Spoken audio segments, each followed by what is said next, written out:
hostilities, and acts of rage or discrimination. I think Tyloo said that African Americans have the power to define their own reality as interpretation, but we are simply not doing that.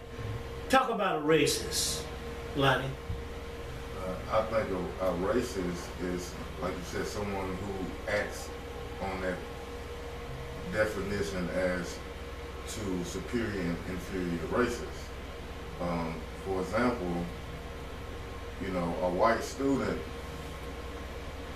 whatever age, you know, they can be racist and not necessarily be prejudiced, if you understand, because it has to do with privileges and you being able to obtain privileges specifically on your race, you know.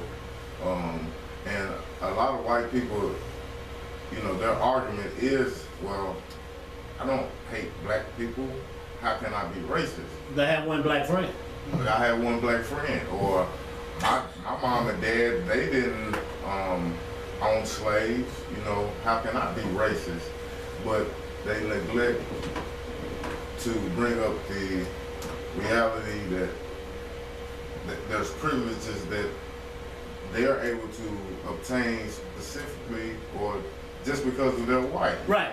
You know, I've had a couple of so-called white people tell me they've gotten things simply because of the color of their skin. Just because. I've also had white people to tell me, and we know this, that they have no idea of what's really going on.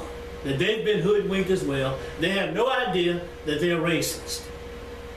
So therefore, African Americans, us sitting at this table, we have to educate the entire world about this, the devastating effects of this white supremacy. And it runs so deep because sometimes I think even our own people can be white supremacists because it's a concept, it's a conditioning that white people are better than you, and if you believe that, then you are white supremacist because you agree with their ideology, maybe subconscious or, you know, not aware that you know. Well, yeah, that's called, one of the authors pointed out that there are African Americans who internalize racism detrimentally to their own being and the being of their people.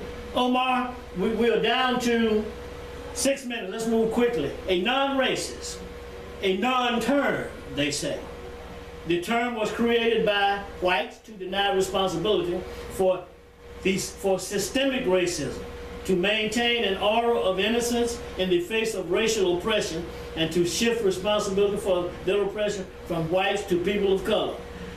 Called blaming the victim, and we've heard of that. Responsibility for perpetuating and legitimatizing a racist system rests both on those who actively maintain it and on those who refuse to challenge it. Silence is consent, something you referred to, like Omar Baruti.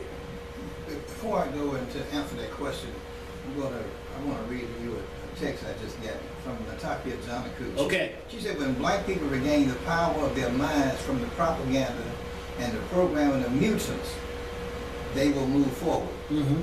And she calls these people mutants, the so-called white people, because they are a mutation of black people. Okay. From 6,000 years ago. That's scientifically documented. Mm-hmm. That's why they use mutants in laboratory experiments, the white rabbit, because they don't occur naturally and they are mutations of the natural. Mm-hmm. But to answer the question, yes, all white people that I know of, and I haven't seen one yet, but if you see one, take a picture. All white people I know of are racist, intrinsically or otherwise. So take a picture. Please take a picture. Okay. I need to see it. Okay. I know what it looks like. Yeah, okay. In corporate America, is permeated with that kind of attitude and mentality. I have trained people to be my boss. Uh-huh. And they'll constantly ask me how to do something that I trained them to do.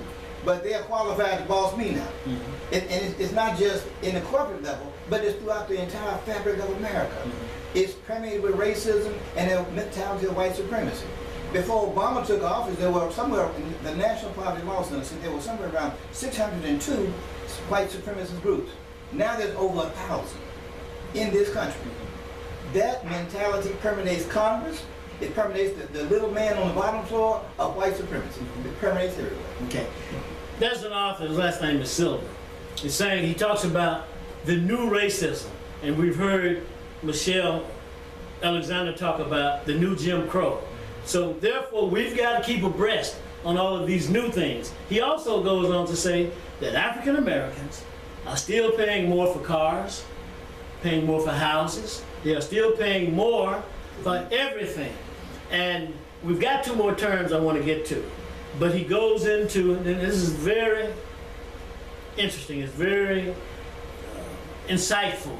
He goes into how it's done, because there's a network of white supremacy, and they're in charge, and they're the ones showing African Americans around outside of that network as what I call a silent agreement. You don't have to have a meeting about it, it's a silent agreement, and they end up paying more for everything.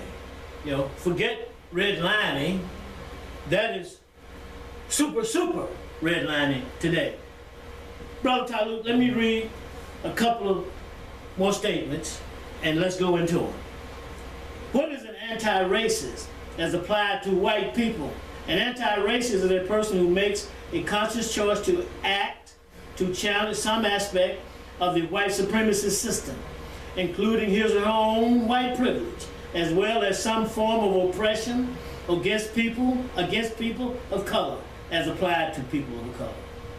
Some use the term anti-racist, others use synonyms such as freedom fighter, activist, warrior, liberation fighter, political prisoner, prisoner of war, sister, brother, etc.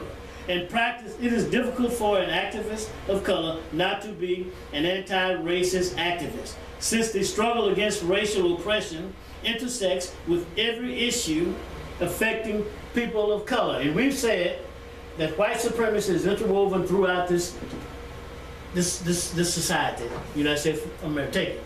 Yeah. White colonization of which the white supremacist masters, okay, they've colonized people all over the planet. Yet we think that we've never been colonized. That's the success of colonization. You feel normal. You feel like everything the white supremacists do is okay. In fact, you look toward the white supremacists as the ultimate decision maker. It's sort of like, you know, if we can put this in perspective, an abused wife in the presence of her abused husband